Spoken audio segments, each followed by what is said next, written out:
இந்த வீடியோல NEET previous year questions from sex determination பார்க்க போறோம். So the first question is select the correct statement with respect to mechanism of sex determination in grasshopper னு கேட்டிருக்காங்க. Okay.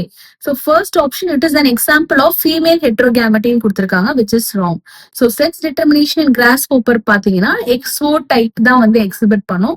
Male வந்து two types of gametes produce பண்ணும். Sperms with X chromosome and sperms without X chromosome. Whereas female வந்து ஒரே ஒரு type of egg தான் produce பண்ணும் those with X chromosome மட்டும்தான். அப்போ இது வந்து மேல் ஹெட்ரோகேமெட்டிக் தான் எக்ஸாம்பிள், ஃபீமேல் ஹெட்ரோகேமெட்டிக் கிடையாது. So option A wrong. Then option B male produces two different types of gametes either with or without X chromosome. So இது correct, option B correct. Then option C, total number of chromosomes, autosomal and sex chromosomes is same in both males and females னு கொடுத்திருக்காங்க which is wrong. Female வந்து ஒரு X chromosome எக்ஸ்ட்ராவா carry பண்ணும், whereas மேலுக்கு வந்து ஒரே ஒரு X chromosome தான் இருக்கும். அப்போ சேம் கிடையாது. ஆப்ஷன் C வந்து wrong. And option D, all X bear an additional X chromosome besides the autosome. This is correct. ஏன்னா வந்து ஃபீமேலுக்கு வந்து அடிஷனல் எக்ஸ் குரோமோசோம் எக்ல இருக்கும்.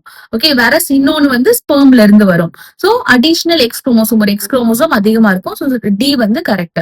ஸோ கிவன் ஆப்ஷன்ஸ்ல option A, B and D only is the correct answer.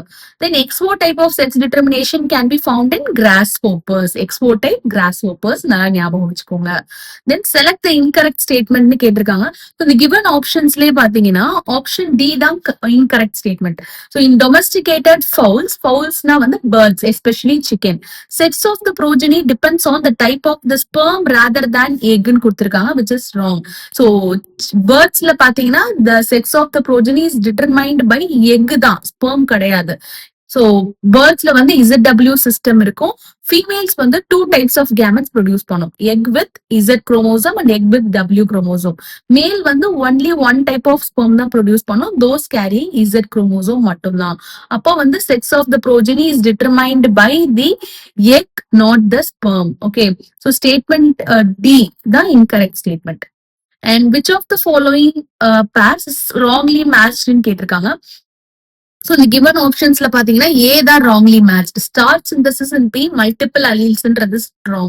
ஏன்னா Pல வந்து start synthesis வந்து it is controlled by single gene தான். இந்த single geneக்கு more than one effect இருக்கும். அப்படின்னா அது pleiotropic gene தான், multiple alleles கிடையாது. So A தான் wrongly matched. Okay. Then which of the following conditions of the zygotic cell would lead to the birth of a normal human female child னு கேட்டிருக்காங்க.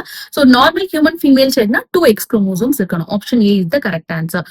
Thank you.